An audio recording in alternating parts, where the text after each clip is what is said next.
چمن بارڈر کی طرف جا سکے۔ سین چینج، پورے کمرے میں چاروں طرف گلابی گلاب تھے اور کمرے کے وسط میں سفید لباس میں ملبوس اپنے گھنے گھنے سنہری بالوں کو کھولے بڑی بڑی سبز آنکھیں جھپک دی اس کی محبوب بیوی۔ واہ کیا بات ہے جانا، اتنے گلابوں کے ساتھ میرا استقبال، خیریت تو ہے نا؟ اتنی دیر سے آئے ہیں، میں کب سے انتظار کر رہی تھی، وہ ناز سے بولی۔ وہ دھیرے سے مسکراتے ہوئے اس کے پاس آیا اور اسے دونوں بازوؤں سے تھام کر اپنے سامنے کیا، پر اس نے اپنا چہرہ جھکا لیا۔ ناراض ہو جانا؟ وہ کچھ نہیں بولی تو اس نے دھیرے سے اس کے خوبصورت نازک سرخوں سفید چہرے کو اپنی انگلی سے اوپر اٹھایا اور اس کی سبز آنکھوں میں جھانکتے ہوئے دھیرے سے دلکشی سے گمبھیر لہجے میں بولا، it's your birthday and you deserve some me time. That's right, meet me for dinner date.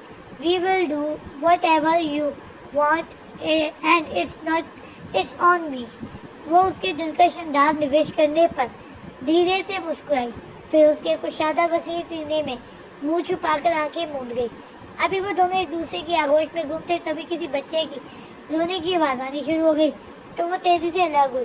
Oh God, یہ اٹھ گئی، چلے آپ تیار ہوں، پھر ڈنر کے لیے نکلنا ہے۔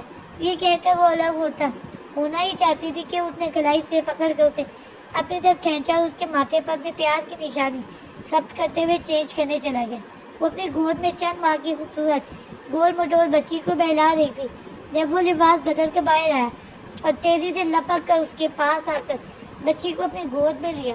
وہ چھوٹی سی بچی اپنے باپ کی آغوش میں آتے ہی خاموش ہو گئی۔ مائی پرنس، مائی ڈال، اس نے اپنی سبز آنکھوں والی گڑیا کو پیار کیا۔ تبھی دروازہ ناک ہوا اور ایک کیوٹ سا بچہ اندر داخل ہوا اور سنجیدگی سے گویا ہوا، چاچو بیبی رو رہی تھی کیا؟ ہاں، کیا ہوا؟ Do you need my help? چاچو کی جان، بیبی ٹھیک ہے۔ ایسا کرو تم بیبی کو لے کر احتیاط سے باہر جاؤ، میں اور تمہاری چاچی ابھی آتے ہیں۔ اوکے چاچو، یہ کہہ کر اس نے بڑی احتیاط سے بچی کو تھاما اور باہر چلا گیا۔ مائی ڈیئر ہسبینڈ، یہ آپ کا ٹائیگر مجھے اپنی گڑیا کے لیے بہت اچھا لگتا ہے، وہ کوئی لہجے میں کہہ رہی تھی۔ تبھی اس نے ہاتھ بڑھا کر اپنی محبوبہ اپنی بیوی کو تھامنا چاہا تو وہ ایک دم غائب ہو گئی۔ اندھیرا سا چھا گیا، وہ تیزی سے اٹھ بیٹھا۔ پوری جھگی میں اندھیرا چھایا ہوا تھا اور وہ خود پسینے پسینے ہو رہا تھا۔ اس نے اپنا ہاتھ پر بندے زیڈم کی گھڑی نما آلے کو دیکھا تو رات کے 2 بج گئے تھے۔ وہ تیزی سے اس پلنگ سے اٹھا، اپنا سامان سمیٹا اور جھگی میں اپنی موجودگی کے سارے نشان مٹائے۔ اس کا ارادہ چمن بارڈر کراس کر کے علاقہ غیر میں موجود اپنے قریبی ساتھی تک پہنچنے کا تھا۔ اس نے اپنا والیٹ نکالا اور اس میں موجود تصویر کو اپنے لبوں سے لگایا۔ سلویا میری جانا، تمہاری گڑیا ہماری زویا جلد ہی تمہارے ٹائیگر کے پاس ہوگی، مس یو جان۔ پھر اس نے اپنی آنکھوں کی نمی صاف کی اور جھگی سے باہر نکل کر گپ اندھیرے میں گم ہو گیا۔ سین چینج، پہاڑوں کا سلسلہ تھا، دور دور تک ریت اڑتی نظر آ رہی۔ روس کی سرحد سے ایک جیپ چمن کے علاقے میں داخل ہوئی۔ اس جیپ میں 2 افراد سیاہ رنگ کے مقامی لباس اور چہرے کو مفلر سے مکمل طور پر ڈھکے بیٹھے تھے۔ جیپ کا رخ اندر آبادی کی طرف تھا۔ پتلی تنگ گلیاں، کچی پکی سڑکیں اور دونوں طرف بنے مٹی کے کچے پکے گھر اور ہر گھر کی چھت پر توپ بندوقیں دور سے نظر آ رہی تھی۔ ایک بوسیدہ سی جھگی کے پاس جیپ رکی اور دونوں سوار نیچے اترے۔ جھگی کے پاس بچے بندوقوں سے کھیل رہے تھے۔ جھگی کی کھڑی سی جدید مشین گن کی نالی نظر آ رہی تھی۔ کہنے کو تو یہ مملکت پاکستان کا علاقہ تھا، مگر یہاں پر کوئی قانون اور حکومت نہیں تھی۔ ابھی وہ دونوں دروازے پر پہنچے ہی تھے کہ ایک ادھیڑ عمر آدمی باہر نکلا اور بڑی گرم جوشی سے ان کی طرف بڑھا۔ ویلکم، اور ان دونوں کو لے کر آگے اندر بڑھ گیا۔ اندر سے وہ جھگی ایک محل سے کم نہیں تھی۔ قیمتی دبیز قالین، جدید LCD مانیٹرز، دنیا کی ہر جدید شے اندر موجود تھی۔ وہ انہیں ایک پرتعیش کمرے میں لے کر آیا۔ آپ لوگ اب آرام سے اپنا کام کرو، کسی بھی چیز کی ضرورت ہو تو ہم باہر بیٹھا ہے۔ اس آدمی کے جانے کے بعد ان دونوں نے اپنی جیکٹ اور مفلر اتارے وہ دونوں ہی تقریباً 28-29 سال کے اچھی اٹھان لمبے قد کاٹ والے جوان تھے۔ کیپٹن ٹریکنگ ڈیوائس کو کمپیوٹر سے لنک کرو، میں جب تک ہیڈ کوارٹر اطلاع کرتا ہوں۔ وہ ٹرانسمیٹر پر فریکوینسی سیٹ کرتے ہوئے بولا، agent X here, password please. Over. Password کے تبادلے کے بعد وہ بولنا شروع ہوا۔ ایجنٹ دلاور رپورٹنگ، سر ہم ٹارگیٹ پر پہنچ گئے ہیں۔ سین چینج، صبح کا اجالا پھیل رہا تھا، شہر کئی دن اور راتوں کا کٹھن سفر شبیر کا کئی دن اور راتوں کا کٹھن سفر کر کے وزیرستان سے نکل چکا تھا۔ آس پاس کے سارے علاقوں میں راہ اور دوسرے ایجنٹ پھیلے ہوئے تھے۔ اسے ہر وقت ہر قیمت پر چمن پہنچنا تھا۔ تبھی اس کے کان سے لگا منی بلوٹوتھ کی شکل کا ٹرانسفارمر سگنل دینے لگا۔ وہ جلدی سے ایک ٹیلے کی آڑ میں ہوا۔ شبیر مائی مین، آرمی انٹیلیجنس کے 2 آفیسرز چمن پہنچ چکے ہیں، تم بتاؤ آگے کیا کرنا ہے۔ اوور۔ ایجنٹ ایکس، اب تک کی اپ ڈیٹ رپورٹ۔ شبیر، آپ کو مردہ قرار دے دیا گیا ہے، لیبارٹری جل کر راکھ ہو چکی ہے۔ ISI بھی آپ کو مردہ قرار دے چکی ہے۔ بہت خوب، اب آپ اپنے ایجنٹس کا مجھ سے رابطہ کروا دیں۔ چند ہی سیکنڈ گزرے ہوں گے کہ ٹرانسفارمر سگنل دینے لگا۔ شبیر ہے، over. Sir, agent Dilawar at your service sir. ایک پرجوش آواز آئی۔ ایجنٹ دلاور، حالات توقع سے زیادہ خراب ہیں، میں ایک فریکوینسی بھیج رہا ہوں، اس کے پاسورڈ ڈال کر ایکٹیویٹ کریں اور مجھے رپورٹ کرتے رہیں۔ Over and all. یہ کہہ کر شبیر نے رابطہ منقطع کیا اور احتیاط سے چاروں جانب دیکھتا آگے بڑھ گیا۔ ایجنٹ دلاور نے رابطہ منقطع ہونے کے بعد کیپٹن حمید کو دیکھا اور ساری بات بتا ہی رہا تھا کہ انہیں شبیر کی جانب سے ایک فریکوینسی ریسیو ہوئی۔ وہ دونوں جلدی سے اسے ایکٹیویٹ کرنے میں لگ گئے۔ تھوڑی ہی دیر میں کمپیوٹر اسکرین پر منظر روشن ہو گیا۔ واللہ یہ تو کیمرہ ٹریکر ہے۔ کمرے کا منظر تھا، چھت اور چھت پر چمکتے شیشے صاف نظر آ رہے تھے۔ دلاور، یہ کیمرہ جس کسی نے بھی پہنا ہوا ہے وہ لیٹا ہوا یا تو بے ہوش ہے یا سو رہا ہے۔ تم اوپر چھت کے شیشوں کو فوکس کرو، زوم کرو۔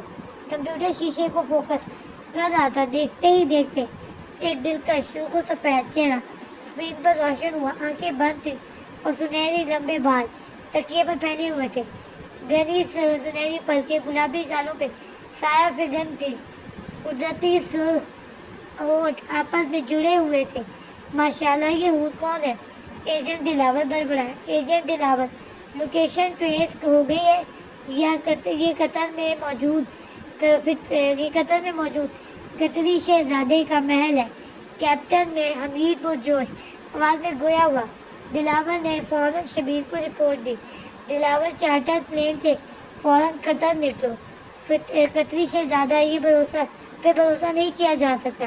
وہاں پہنچ کر مجھے اطلاع دو۔ جاری ہے۔